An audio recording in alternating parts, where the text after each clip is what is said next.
നമസ്കാരം. റാഫ് ഫുട്ബോളിലേക്ക് അവർക്കും സ്വാഗതം. ഇന്ന് ഒളിമ്പിക്സിൻ്റെ ക്വാർട്ടർ ഫൈനലിൽ പുരുഷ വിഭാഗ ഫുട്ബോളിൻ്റെ ക്വാർട്ടർ ഫൈനലിൽ അർജൻറ്റീനയും ഫ്രാൻസും തമ്മിൽ ഏറ്റുമുട്ടുന്നു.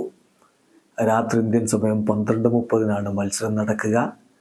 ഇപ്പോൾ ഫ്രാൻസിൻ്റെ കോച്ച് തിയറി ഹെൻറി ഈ കളിയെക്കുറിച്ച് ചില കാര്യങ്ങൾ പറയുന്നു. അദ്ദേഹത്തോട് ഇന്നലെ പ്രീ മാച്ച് പ്രസ് കോൺഫറൻസിൽ കോപ്പ അമേരിക്ക വിജയിച്ച ശേഷം അർജൻറ്റീന താരങ്ങൾ പാടിയ ചാൻറ്റിനെ കുറിച്ച്, വംശീയ വിദ്വേഷം തുളുമ്പുന്ന ചാൻറ്റിനെ കുറിച്ച് ചോദ്യം ചോദിച്ചപ്പോൾ അദ്ദേഹം പറഞ്ഞത്, അതിനെക്കുറിച്ച് ഞാൻ പറയാനില്ല, അത് കഴിഞ്ഞു.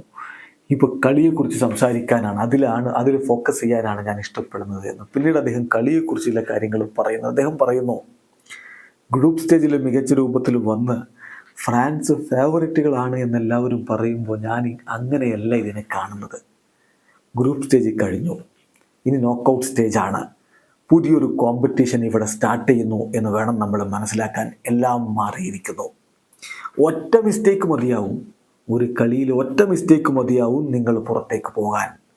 അപ്പോൾ ആ ധാരണയിൽ വേണം നമ്മൾ കളിക്കാൻ. എതിരാളികൾ അർജൻറ്റീനയാണ്. അർജൻറ്റീന ഒരു മികച്ച ടീമാണ്.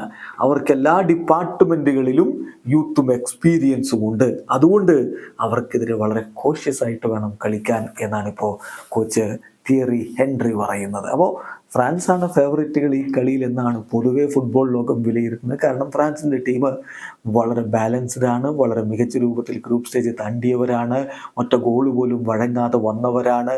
അതുകൊണ്ട് ഈ കളിയിൽ ഫ്രാൻസിന് സാധ്യത കൂടുതലാണെന്ന് വിലയിരുത്തുന്നവരുണ്ടാവും. പക്ഷെ കോച്ച് ഹെൻറി അങ്ങനെ അങ്ങ് കാണാൻ തയ്യാറല്ല. അദ്ദേഹം പറഞ്ഞ അർജൻറ്റീനയെ ഭയക്കണം, അർജൻറ്റീന മികച്ച ടീമാണ്, എല്ലാ ഡിപ്പാർട്ട്മെൻറ്റുകളിലും അവർക്ക് യൂത്തും എക്സ്പീരിയൻസും ഉണ്ട്, സോ കോഷ്യസ് ആയിരിക്കണമെന്ന് ഹെൻറി പറയുന്നു. വീഡിയോ അവസാനിക്കുന്ന ഫുട്ബോൾ ലോകത്തെ കൂടുതൽ വിശേഷങ്ങളുമായി റാഫ് ടോക്സ് വീഡിയോ എത്താം.